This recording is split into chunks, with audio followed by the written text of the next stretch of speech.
While all the attention of the world community is focused on Iran and whether Donald Trump will give the order to start a military operation against the Islamic Republic, suddenly, just a few minutes ago, Cuba accused the United States of an armed invasion of its territory. Cuba stated that 4 Americans who invaded Cuban territory on a speedboat have been eliminated and allegedly even opened fire on border guards. And that's why the Cuban Foreign Ministry declares that this was an armed invasion, so they were forced to open fire to kill.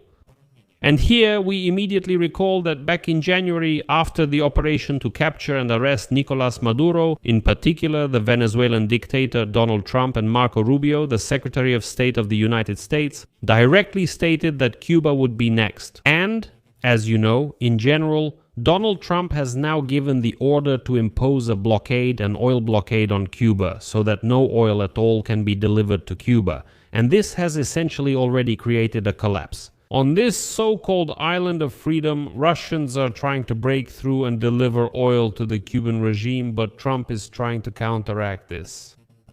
So now let's quickly discuss what happened while it's still fresh. What are these news reports about the alleged armed invasion of Cuba by the Americans? My name is Alexei Pecci. Let's discuss this topic together. But before we start the episode, I ask you as usual to subscribe to this channel, like the episode, and please leave any comment under this episode. This really helps a lot in promoting the video on YouTube, and I will be grateful to you for that. Also, subscribe to my Telegram channel Pecci News. The link to it is in the description of this video. There we publish breaking news as it comes in, and of course news comes out more frequently there than here on the YouTube channel. So tonight, late in the evening Kiev time, on February 25th, Cuba announced an incident involving a boat under the flag of the United States of America, which allegedly violated its territorial waters. And Cuba opened fire on this boat. And the Cubans say that it was actually the Americans who fired first at the Cuban border guards. As a result of the clash, 4 Americans were killed and 6 more were wounded.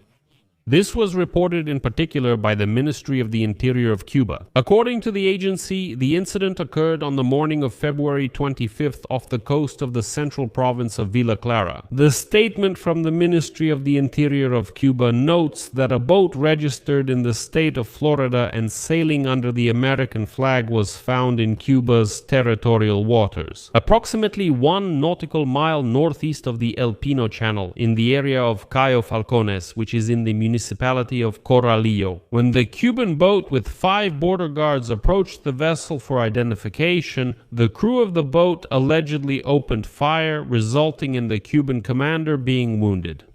During the subsequent shootout, according to Cuban sources, 4 people on board the foreign boat were killed and 6 more were wounded. The injured were evacuated and given medical assistance. It is unknown who was on the vessel and for what purpose the boat entered Cuban waters at all. And the Cuban authorities have already emphasized that the country is determined to protect its territorial waters and considers the defense of its sovereignty a priority. This is a key element of state policy. The investigation of the incident is ongoing, Cuban authorities say.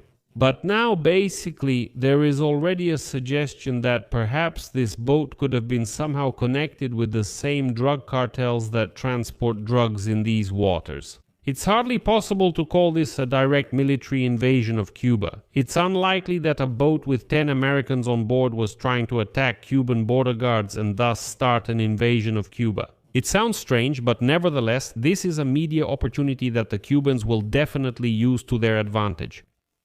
In addition, the incident occurred against the backdrop of growing tensions between the United States and Cuba, which is facing a serious fuel crisis after Washington blocked oil supplies from Venezuela. And let me remind you that earlier the American President Donald Trump hinted that Cuba could become the next target of the United States after Venezuela. According to Trump, whose words, by the way, are clearly influenced by Marco Rubio, Venezuela and Cuba supposedly have a lot in common. And it was the Cubans who helped Maduro build up his defenses, receiving oil and money in return.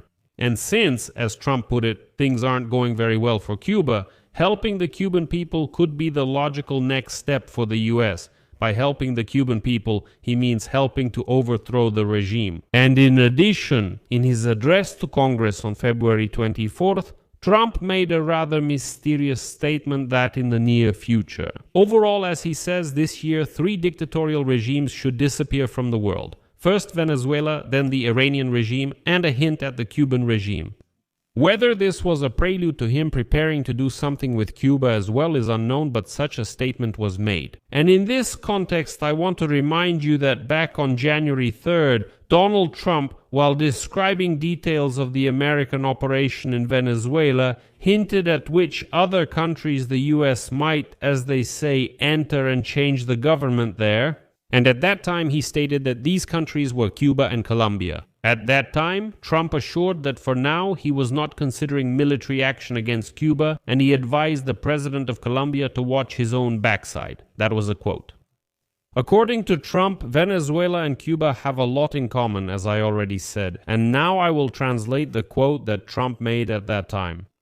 The system is not working well, people there are suffering. I believe that eventually we will talk about Cuba because Cuba as a state is failing. However, back then, almost 2 months ago, when asked specifically about a military operation, the American president gave a negative answer. He was not considering military action against Cuba because he is convinced that Cuba will collapse on its own, since it is in very bad shape. But, in any case, according to Trump last night, meaning when Nicolas Maduro was captured, quote, many Cubans had already lost their lives because they were defending Maduro. As is known, indeed, it was Cubans who served in Nicolas Maduro's personal security. In turn, U.S. Secretary of State Marco Rubio, after these words, advised the Cuban government to listen to Trump's statement. And then a quote from Rubio: when the President of the United States speaks, his words should be taken seriously. If I were an official in Havana, I would be at the very least very, very concerned. Well, in general, right now, of course, this news about an invasion of Cuba will be spread by Russian propaganda. The Russians are still trying to somehow help the Cuban regime, because they understand that if the Cuban regime also falls, then in the Western Hemisphere they basically won't have any allies left at all. That is, they haven't lost Nicolas Maduro, but control over Venezuela is lost for sure. Now it's run by the Americans, no matter how that sounds. And Cuba remains, which since Soviet times has been a kind of outpost where the Russians could be right in America's underbelly. And, well, definitely do some shady things. In this part of the world, there are now all the prerequisites for the Americans to really try to squeeze the Cuban regime so hard that it implodes on its own. But there are also some subtle points here, because the Russians are trying to help the Cubans, and Canada suddenly also announced that it is ready to help the Cuban people. Whether the issue is solely about humanitarian aid to the people or assistance to the regime is still not entirely clear. But here it's also important to understand that even the delivery of humanitarian aid, if it ends up in the hands of the Cuban regime, is already a form of manipulation, because there's no guarantee that it will actually reach the people who are truly suffering in Cuba. Well, we'll be watching this situation because obviously the Cubans will try to hype up and spin this topic, especially now that they hold 6 more wounded Americans. It's quite possible that they'll try to present them as some kind of military personnel, spies, CIA agents, and so on. So for now, I'll leave it at that. Share your opinions and conclusions in the comments below this episode, subscribe to the channel, hit the bell, and don't forget to like, please. And if you found this episode interesting and useful, you can support our YouTube channel financially with any donation or a paid membership through the links and ads. The details are in the description of this video or via the QR code on your screens. That's all for now. Take care of yourselves. Goodbye, everyone.